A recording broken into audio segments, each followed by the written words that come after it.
Good morning, Your Majesties. Happy day 12 of Princemess. You guys are seeing my Christmas tree again. So I have another scary story time for you guys. This one is called Call You Later. I don't know if I ever read this before. Okay. And it goes, one snowy night, bitterly cold December night, a woman was driving home alone from a Christmas party. She had not had that much to drink, but she was very tired. The old road she was driving on was very dark and lonely, and it was surrounded by a forest.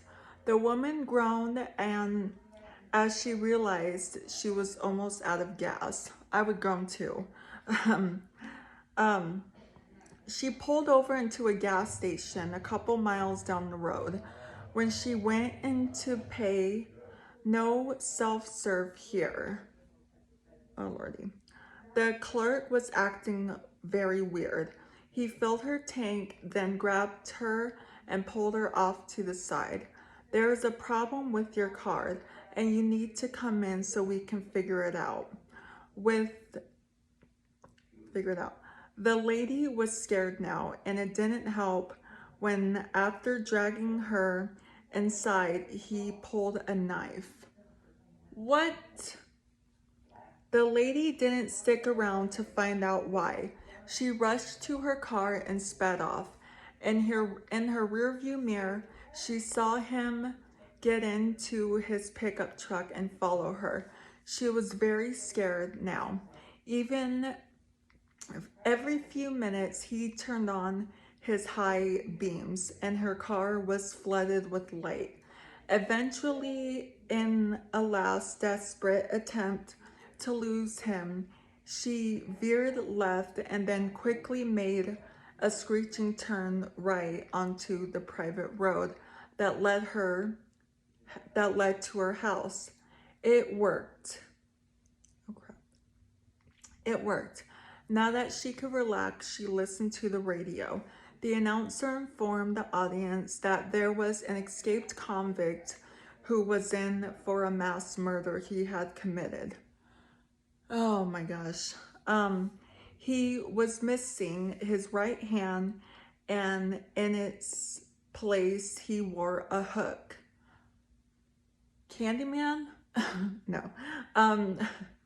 She was already scared enough, so tried to ignore this, although she thought in the back of her mind that it may be the gas station. Then she remembered she had to babysit that night.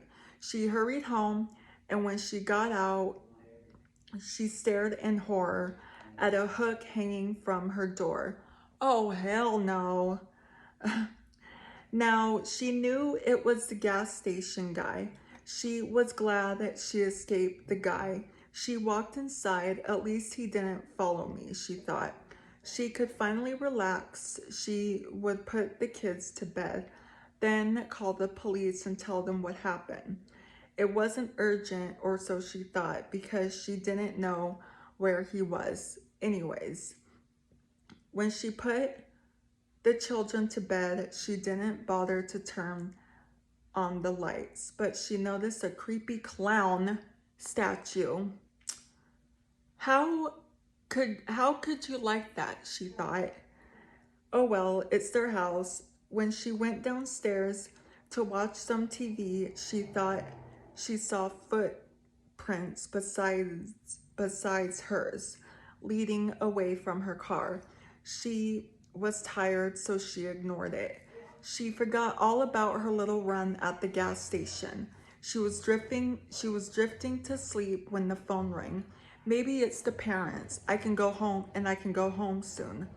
At least I only live a few blocks down. It wasn't the parents. Really? An unfamiliar voice spoke to her. I'm coming to kill you soon. Heavy breathing, then a dial tone. She thought nothing of it, just a prank call. When it happened again, and he replaced soon with in a few minutes, she got scared. If it's my friends, I'll kill them. A little while later, just when she was getting into the television program, she thought she saw a clown standing just outside her window. What the heck?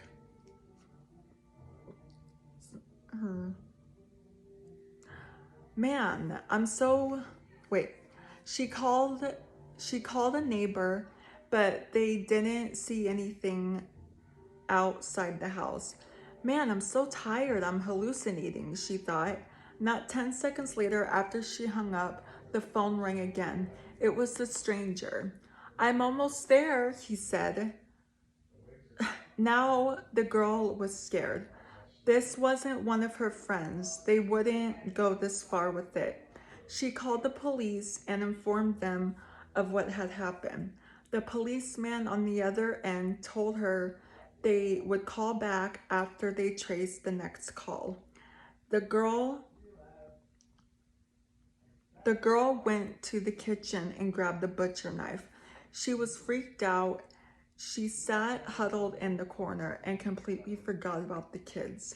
Then her stomach dropped.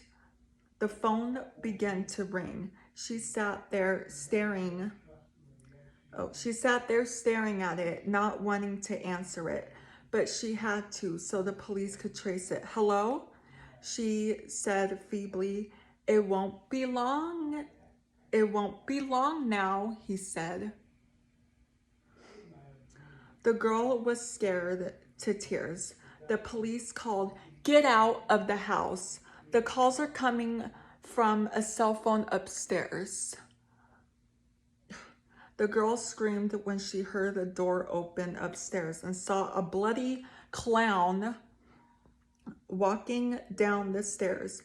She ran out and down the road, and she ran into the police cars. They found the killer and confirmed that the killer was the escaped one they were looking for.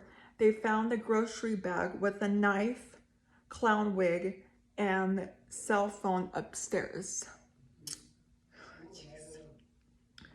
The kids were dead, blood splattered all over the walls. The girl realized that the killer was in the car, and that was the reason for the gas station clerk's odd behavior. Those were the footprints, and she was standing right behind her, not outside the window. It was his hook. When they loaded him into the police car, he said, "Call you back later." Oh my gosh. That night at her home, of course, the girl was so scared. She could not sleep. Then, as she was watching the news, a breaking story came in. The policeman taking the convicted murderer back to jail were found dead, and the killer was nowhere in sight. The girl started to cry. Oh no! She ran downstairs only to find the door slightly open and big. Clown shoe-sized, bloody, and snowy footprints came into her house. She turned around and the phone rang. Wow. I'll do a part 2 on this story. I think there's another... Oh no, there's not another part. No, there's not a part 2 to this story. But I will do another story I'll do another story. This one's called, the title is like Scary Stories to Tell in the Dark. So I'll tell another story like this in tomorrow's video. So if you're new here, hi, I'm Princess Peyton. Hit the red button to become your majesty and hit the bell notification so you're notified every time I upload a video. And I love you guys so much. You guys are the best human beings ever made, and you're the king of my heart, and the song lyrics of Taylor Swift. And I will see you guys in tomorrow's video. Okay, love you. Bye. Mwah.